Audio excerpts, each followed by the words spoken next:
Halo semuanya, selamat datang kembali di Atazia Learning Center. Kali ini kita akan membahas mengenai reaksi reduksi oksidasi atau disingkat redox. Dalam video kali ini kita akan membahas mengenai konsep dari redox itu sendiri. Konsep redox pada perkembangannya dibagi menjadi tiga. Yang pertama adalah konsep oksigen, yang kedua adalah konsep transfer elektron, dan yang ketiga adalah konsep bilangan oksidasi. Mari kita bahas bersama-sama ya, satu persatu. Untuk bagian yang pertama adalah redox dengan konsep oksigen. Nah, reaksi oksidasi itu didefinisikan sebagai reaksi yang spesinya mendapatkan oksigen dalam reaksinya. Contoh, misalkan karbon plus oksigen menjadi karbon dioksida, ya, C plus O2 menjadi CO2. Ini dalam reaksinya karbon mengikat atau mendapatkan oksigen sehingga menjadi CO2. Nah, ini dikategorikan sebagai reaksi oksidasi. Lalu untuk reaksi reduksi, yaitu reaksi yang spesinya melepaskan oksigen dalam reaksinya. Contohnya adalah 2H2O menjadi 2H2 plus O2. Nah, dalam hal ini, hidrogen mengalami reduksi karena melepaskan oksigen. Dari H2O berubah menjadi H2. Lalu konsep berikutnya adalah konsep redox berdasarkan konsep elektron, ya. Reaksi oksidasi berdasarkan konsep elektron adalah reaksi yang spesinya melepaskan elektron, ya, dalam reaksinya. Lalu contohnya adalah zinc, ya, Zn menjadi Zn2+ plus 2 elektron. Nah, dalam reaksi ini zinc berubah menjadi zinc 2+ ditambah 2 elektron. Artinya elektron itu dilepaskan. Nah, ini termasuk ke dalam reaksi oksidasi. Zinc berubah menjadi zinc 2+, ya, elektron dilepaskan. Oke, ini adalah oksidasi. Nah, kebalikannya, reaksi reduksi adalah reaksi yang spesinya mendapatkan elektron. Ya, contohnya Cu2+ plus 2 elektron menjadi Cu. Ya, dalam hal ini koper atau tembaga mengalami reduksi karena mendapatkan atau menangkap elektron sehingga Cu2+ berubah menjadi Cu. Nah, dalam bahasa Inggris kita punya jembatan keledainya, ya, atau mnemoniknya, ya, itu oxidation is losing electron, reduction is gaining electron, atau disingkat oil rig. Nah, ini cara untuk menghafalnya. Jadi, oksidasi adalah melepas elektron, reduksi adalah mendapatkan elektron, atau oxidation is losing electron, reduction is gaining electron, disingkat oil rig. Nah, terdapat istilah-istilah dalam reaksi redox yang harus kalian ketahui. Pertama adalah ketika zat yang mengalami oksidasi, itu secara singkat sih kita sebut bahwa dianya adalah reduktor, ya, atau reducing agent. Alasannya adalah dia sendiri oksidasi, tapi dia mereduksi zat yang lain, ya, sehingga namanya reduktor atau reducing agent. Sedangkan zat yang mengalami reduksi, kebalikannya kita sebut sebagai oksidator karena dia mengoksidasi zat lain, ya, oksidator atau oxidizing agent. Oke, kita bahas contohnya.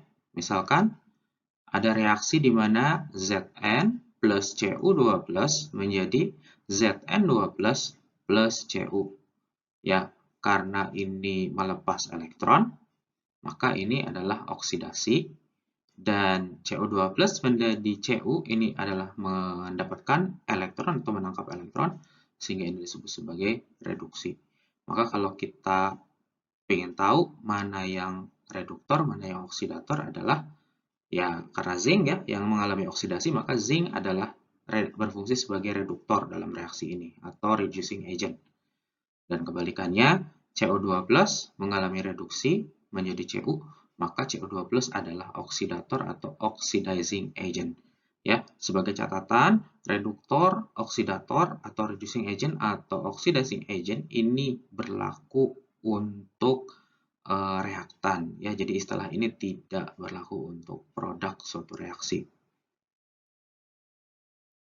Oke, contoh lainnya adalah N2 plus 2CO2 menjadi 2NO plus 2CO. Nah, ini bisa kita analisis mengenai reaksi redoks ini dengan konsep oksigen sudah cukup ya, karena ini melibatkan oksigen.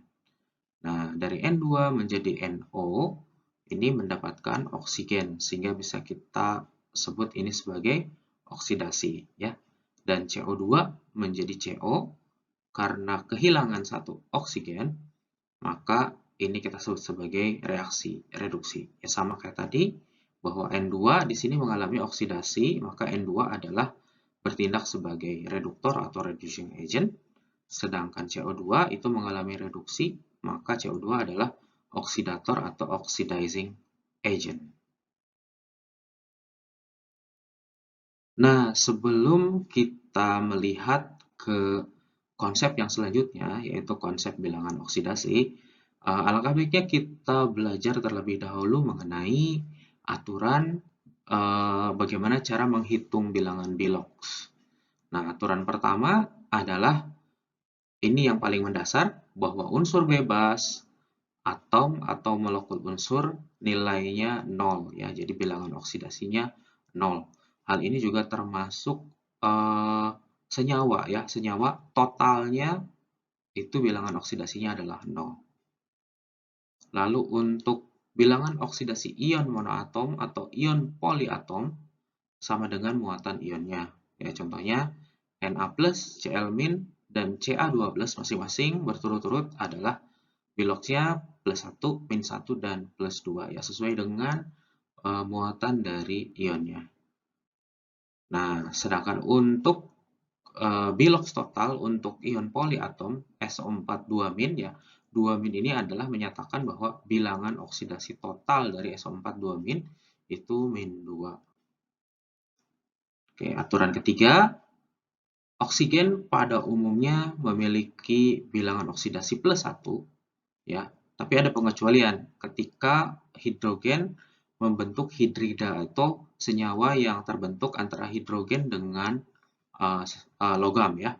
Misalnya NaH. Nah, di sini Biloxnya harus -1 ya, karena mau nggak mau, karena metal itu lebih positif dari non-metal ya. Jadi hidrogen sebagai non-logam atau non-metal terpaksa atau dipaksa untuk menjadi negatif. Oke, untuk yang aturan keempat, itu mengenai oksigen.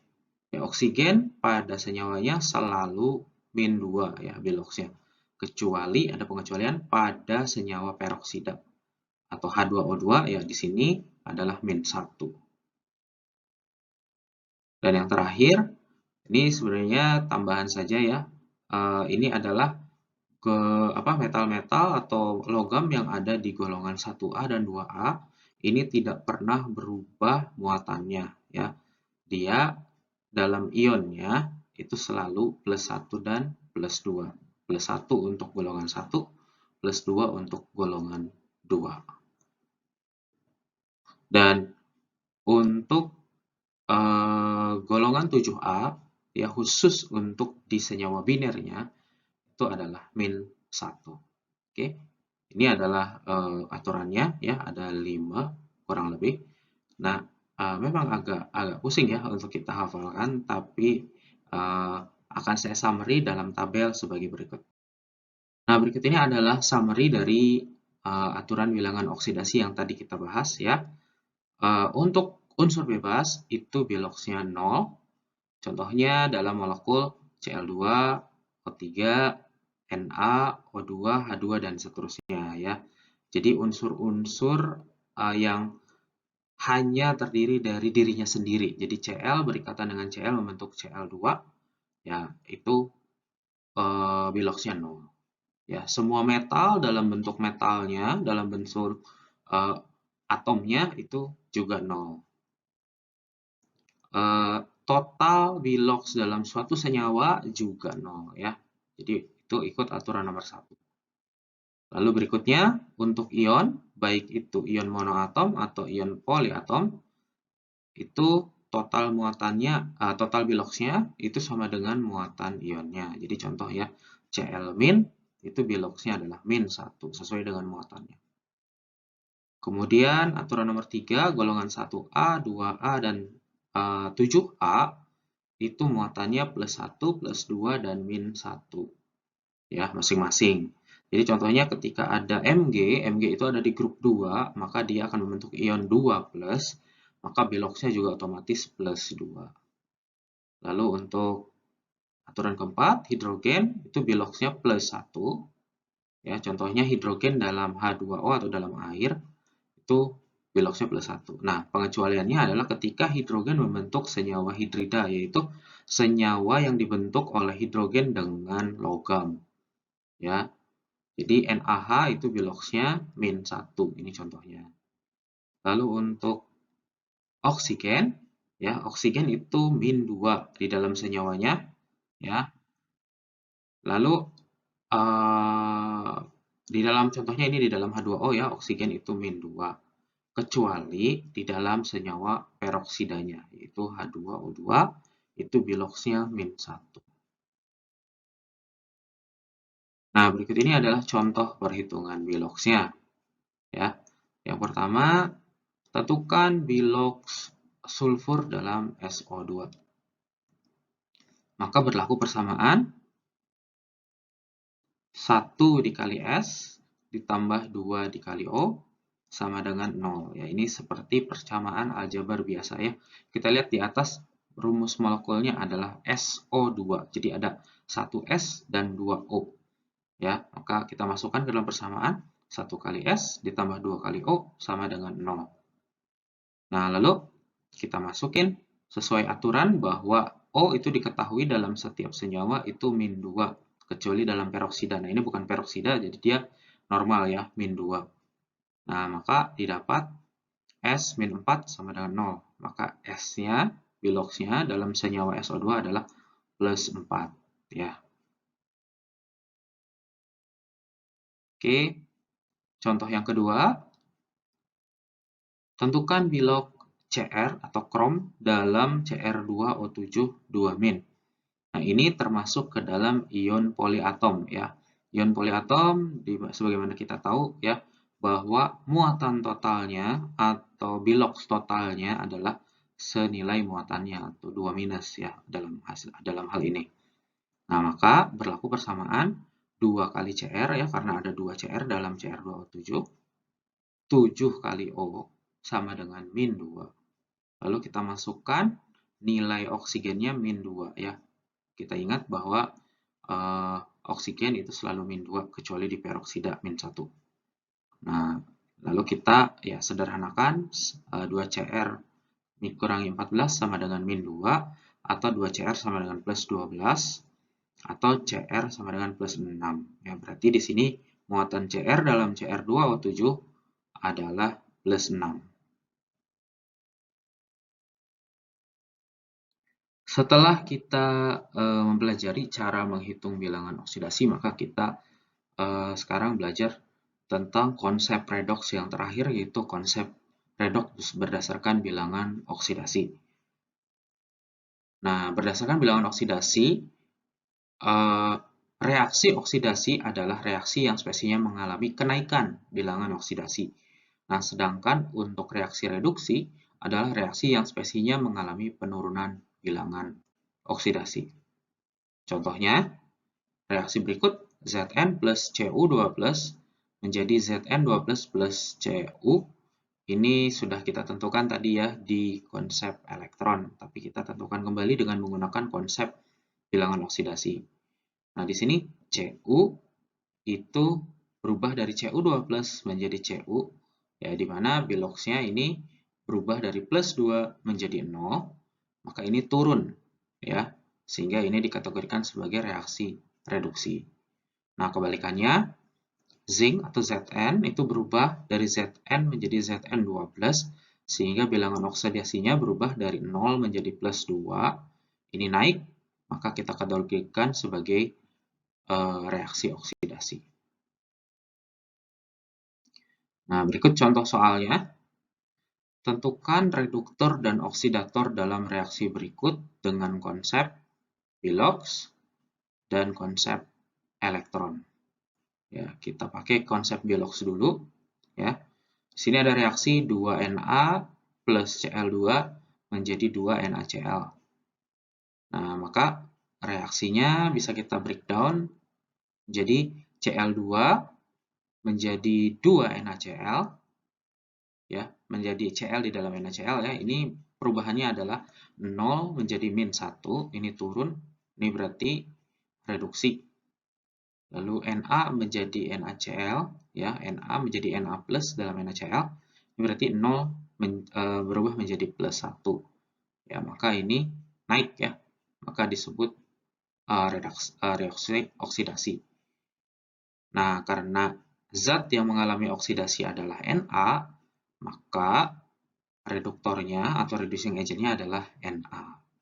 Lalu zat yang mengalami oksidasinya adalah zat yang mengalami reduksinya adalah Cl2, maka Cl2 lah yang menjadi oksidator atau oxidizing agent.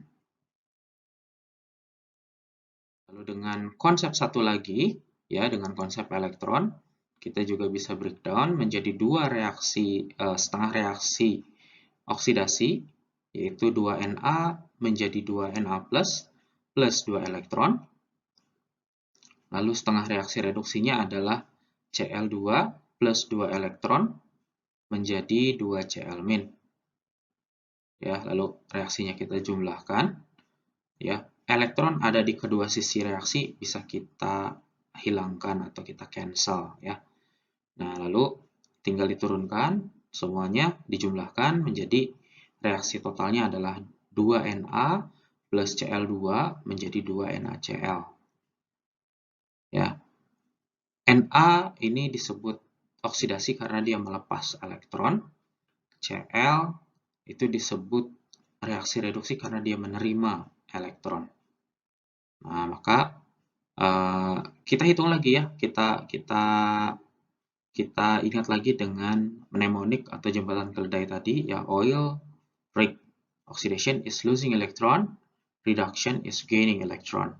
So, maka artinya yang melepas itu mengalami oksidasi ya, yaitu Na. Maka dia adalah reducing agent atau reduktor ya, Na adalah reduktornya. Lalu zat yang mengalami reduksi adalah Cl karena dia menerima elektron atau Cl2 ya. Nah, jadi Cl2 lah yang menjadi reduktor atau oksidator atau oxidizing agent. Berikut ini adalah reaksi disproporsionasi atau reaksi autoredox.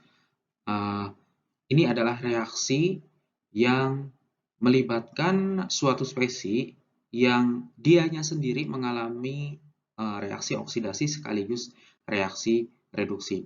Biasanya spesi yang mempunyai kemampuan seperti ini adalah berasal dari grup 7 atau pada khususnya itu adalah Cl dan Br. Ya, contohnya di sini adalah Cl2 plus NaOH menjadi NaCl plus NaClO plus H2O. Nah, dalam hal ini Cl2 berubah menjadi NaClO. Ya, ini berubah dari 0 menjadi plus 1. Ini adalah oksidasi. Sedangkan dari Cl2 berubah menjadi NaCl, ini bilangan oksidasinya berubah dari 0 menjadi min 1. Ini adalah reaksi reduksi. Jadi dalam reaksi ini, Cl2 itu mengalami oksidasi dan reduksi sekaligus. Maka Cl2 bertindak sebagai reduktor atau reducing agent dan oksidator atau oxidizing agent secara bersamaan. Oke, sekian video dari saya kali ini. Kalau ada pertanyaan silakan tulis di kolom komentar. Jangan lupa subscribe dan like video ini agar bisa berkembang, dan sampai jumpa di video berikutnya. Terima kasih.